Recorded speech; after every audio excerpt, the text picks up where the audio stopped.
All right, welcome back. This is CSIS 2200, part number 2. We're talking about chapter number 12. We're talking about managing management systems and how structured, unstructured, semi-structured decision structures work within an organization and how that pertains to managing information systems. All right, we left off with talking about different types of decision structures within an organization.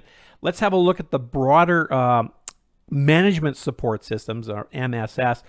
In industry, I've never really heard someone say, well, what MSS are you using? People just call it a management support system. Usually they don't use the acronym as much. But there's different types of information systems that are out there that support management. And that's been developed, and they've been developed to support certain aspects and certain types of decisions within an organization at different levels. So we know what the S for that strategic and tactical and the operational within an organization, and sort of the majority of decisions that get made and work that gets done. So at each level, whether it's the strategic, tactical, or operational, there are systems that are designed with unique goals and objectives for each level, which kind of makes sense because you've got people at the top here making these extremely important decisions that's going to kind of guide the company's direction. Those goals need to be very different than operational goals and objectives where you're basically just entering data or doing sales transactions, etc. So they would be very, very unique. So there's three generic types of management support systems. Now you might be, and even the systems that you guys are looking at researching, you should figure out which area is yours. If you're working with a management information system, is it operational? Is it a tactical type of system, or is it a strategic? So if you were doing something like Microsoft's Power BI, maybe that's your project, you're doing data analytics and business intelligence, that's more of a tactical type of managing information system. If you're doing something like Salesforce, now Salesforce is a very complicated, almost ERP system. It primarily has operational decision structures, objectives, and goals, but it also has tactical and even strategic in it as well, because it's an ERP. It's a more, it has a broader spectrum of modules in it. So if you're looking at your managing information system for your research project, try to figure out which level it goes in, and you might want to work that into your presentation as well, to sort of let me know that you've thought about that as well, if you haven't done that already. So there's what they refer to as an executive support system. Now that's an ESS. Again, they don't really call it an ESS. It's more of an executive support system.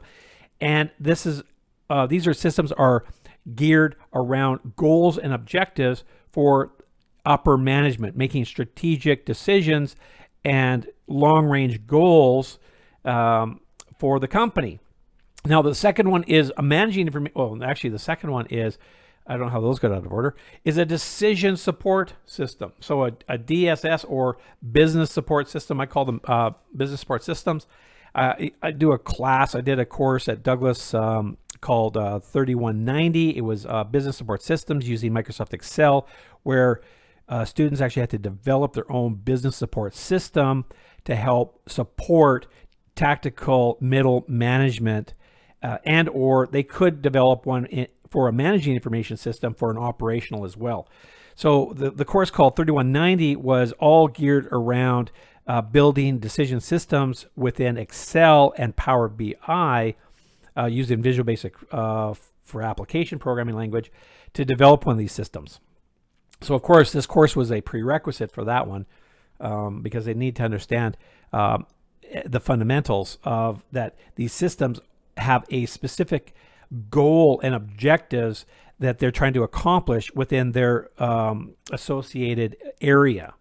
So again, very important. So which area are you in? Are you a managing information system for operational? Are you a business support system for a tactical type of decision structure?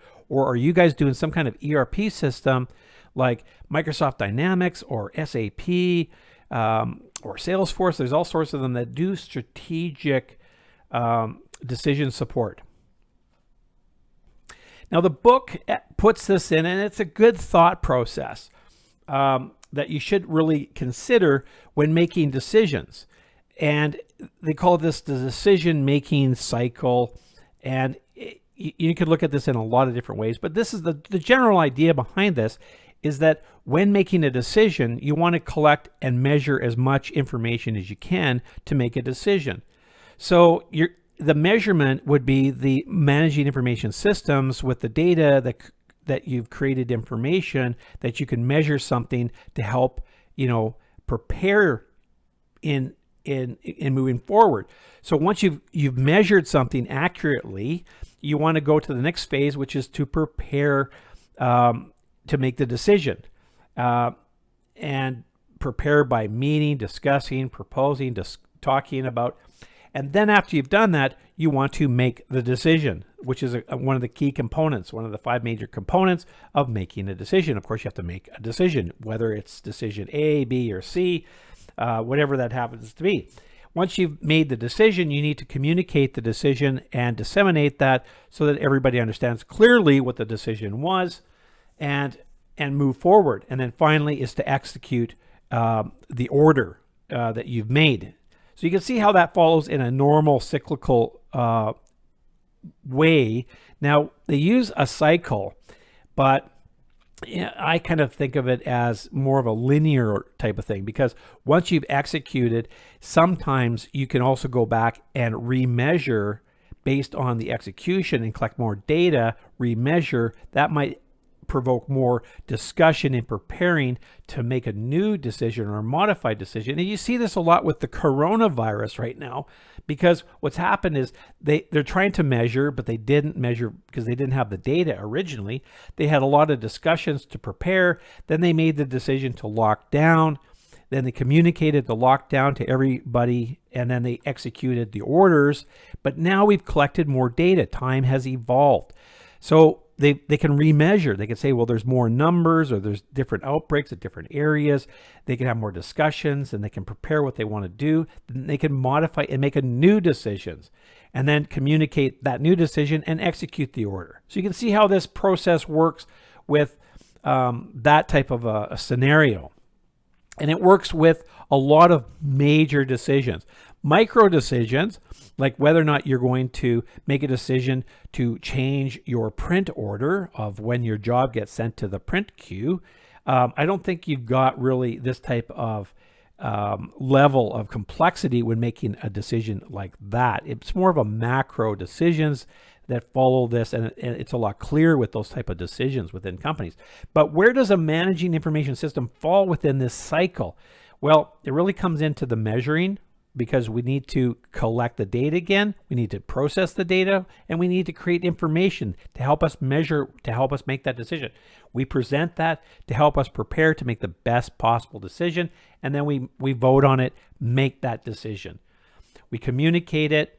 That communication could also go possibly through a MIS, and to execute, again, could possibly go through, depends on the type of decision being made.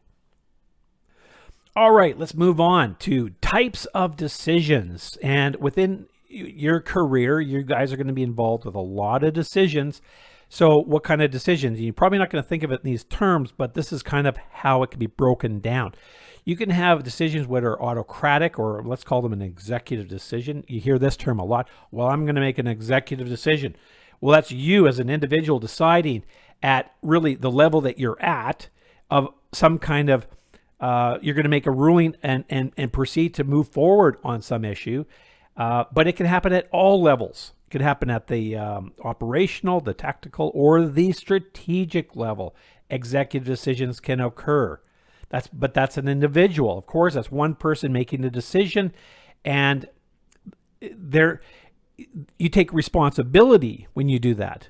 So you got to keep that in mind. When you make an executive decision, you take responsibility, and you can be rewarded for that if the decision was good and you made, it was a positive decision, but you can also go the other direction. And that's why a lot of people don't like making executive decisions or autocratic decisions, because they have to take responsibility for them. Now, as as an individual, if you want to push it and you really feel confident that this is a good decision and it could promote your career, then you can do that on your own. Now, the second type of decision is that participatory decision, where you participate with other people. You have input from direct stakeholders that are going to be impacted by the decision. So these participatory decisions can also involve a steering committee. Now, this happens a lot within companies. It happens a lot at Douglas College. People are asked to join these to get their thought, their input, and what they're trying to do is spread out the decision process by collecting more thoughts and hopefully making a better decision, which makes a lot of sense. You get different points of view, different experience, different thoughts. And also, the responsibility of the decision is distributed. That's really important, because a lot of people, when they make a decision, they're reluctant. But when you're in a committee, you don't take personal responsibility. You may be part of a committee that made a decision, and that decision might have been horribly wrong, but you're sharing it amongst a lot of people. So it gives a lot more safety for people to share in this type of environment. I highly recommend you guys, when you're given an opportunity, to join a steering committee. A steering committee is a group that steers a decision to a particular outcome. That's why they call it steering committee. So I highly encourage you to join these. It usually is a voluntary act, but what happens is a lot of times these are with tactical or strategic management. And you get to know those people, you get to network with those people, and you get to have your chance to have input. And they get to see you in a different view, a different light, and it can create more opportunities for you. So that's a little side note, a little tip, you might say, of experience to think about. And again, the thing there is to volunteer for steering committees and really try to think about what they're talking about, do some research, and bring information to these committees with some well thought out ideas. Democratic decisions are, you guys know what those are. This is the third type of decision structure here, is a group vote on a choice. So basically it's a democratic process for making a decision. We're all familiar with the process. So this happens a lot within departments. We vote constantly. There will be discussion of a particular idea, and we will put it to a vote. How many people agree with that? Majority tends to rule unless there's some kind of a deal breaker that is brought up. You could have a lot of people vote for it, but there could be a deal breaker that really doesn't allow it to go forward. But for the most part, it does.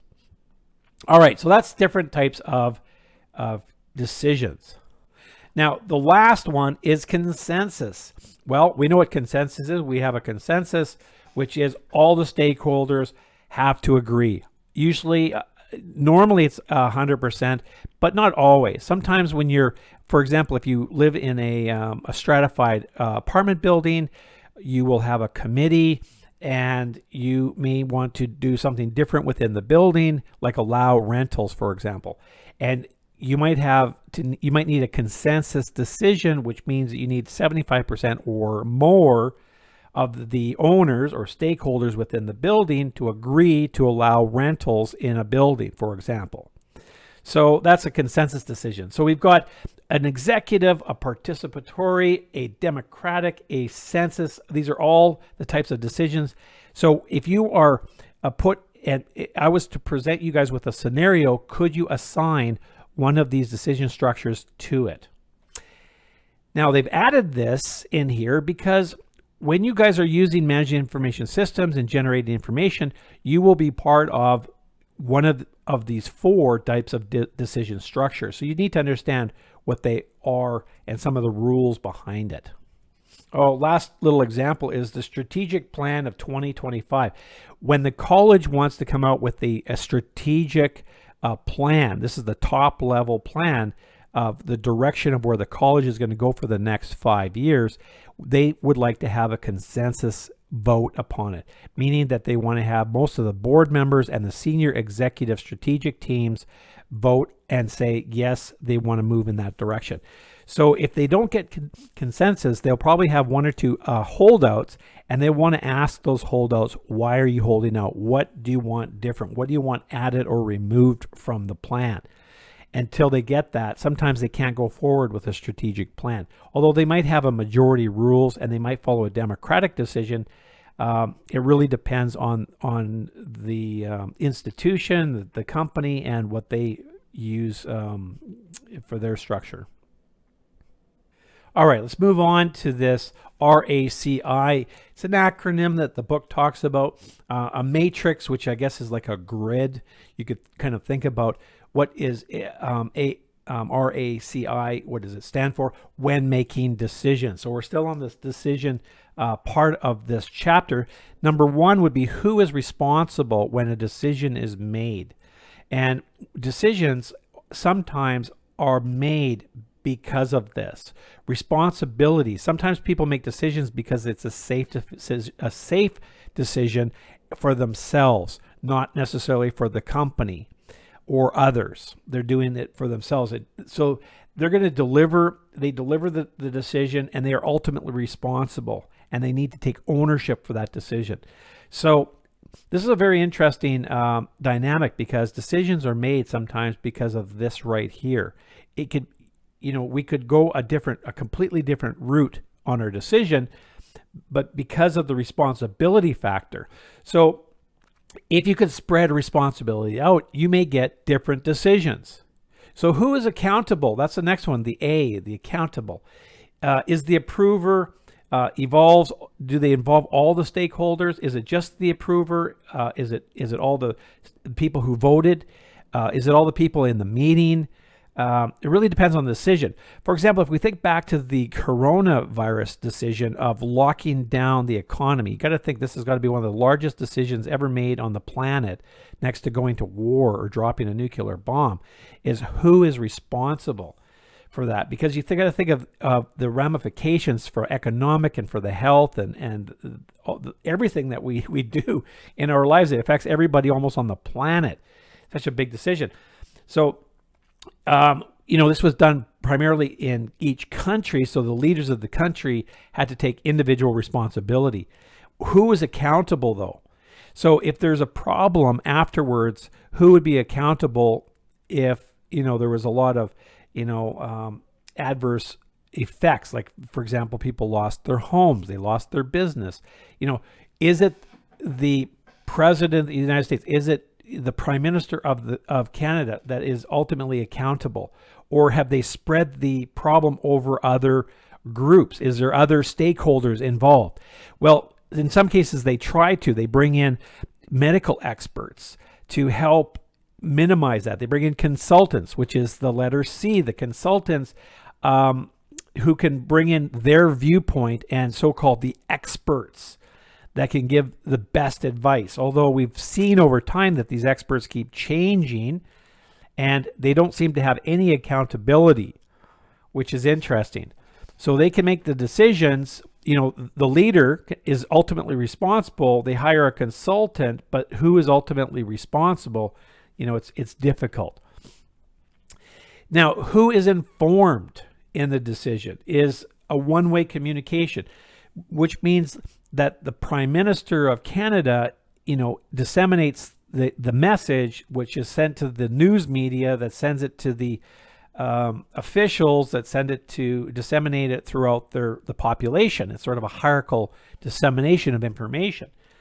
It's a one-way streak. We don't really go back up the chain and say, well, we don't want that decision. This is an executive decision made by usually the leaders of a country that primarily have consultation. So I think this whole corona, virus and the decision to lock down the country is a good example, and it fits very well into this because it's a very large decision. So it's easier. But when you get smaller decisions, this RACI matrix doesn't really fit as well with the smaller granular decisions. It really fits well with the larger decisions. I'll give you a personal example. I run a managing information system at Douglas College, and we have created a hierarchical decision structure to make sure that our course curriculum is verified and vetted as accurately as we can. So my job is to run a managing information system that helps decision makers. It's more of a, I would consider it a tactical managing information system. It's called Decision Academics. And what you're looking at here is what they call workflows of individuals to make decisions. So if I want to change a course, I can be an initiator and make a suggestion to make a course change. That has to go to the department level, and then those stakeholders get involved. From there, it goes to the faculty education committee, and they need to look at it before it goes to the dean. The dean then has to review it and say, does it fall within their purview? And they need to make another decision. If they don't like it, they can send it back, or they can send it back to the initiator. And then they have to work their way back through the workflow to make those decisions. This is a decision-making system. It's a decision-making management information system for education. So I'm trying to give you a practical example of one that I actually am in charge of at Douglas College as an example. So from there, it goes to the register goes to the student records, and then eventually, once it's gone through everybody, it's been approved, it gets published on the site, on the website, and you guys see it. Now, you guys will actually see this on the web page when you're looking at the curriculum guidelines for your courses. So let me open one up and I'll show you that. All right, I selected this course as it's pretty relevant, and you'll see here that there are a lot of data points that are presented. Right here, there's a course description.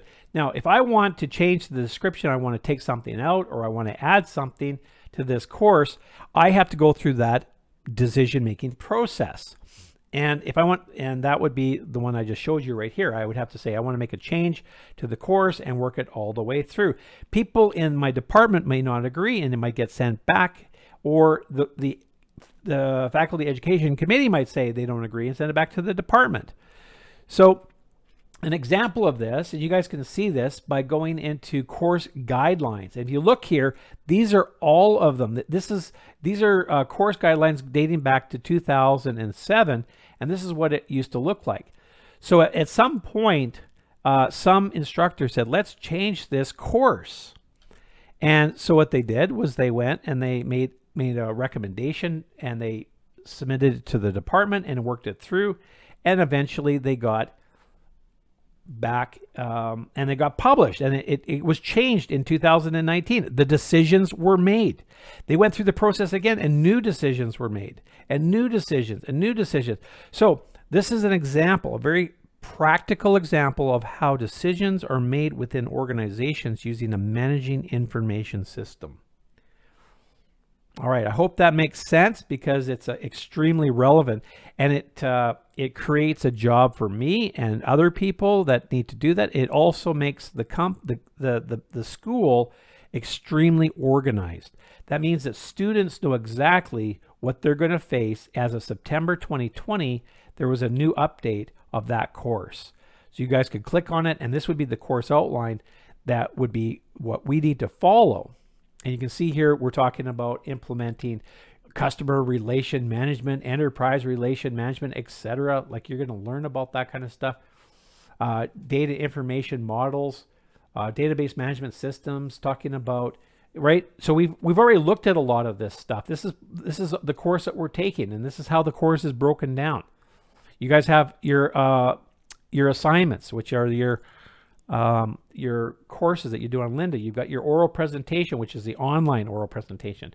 We've got lots of quizzes, a midterm, and an exam. So I have to follow this. If I don't follow this, then I would be not conforming to the curriculum guide of our college. So I have to do that. All right, so I hope that makes sense. I think I'll leave it at that, because it's already 24 plus minutes here, and I will see you guys in part number 3.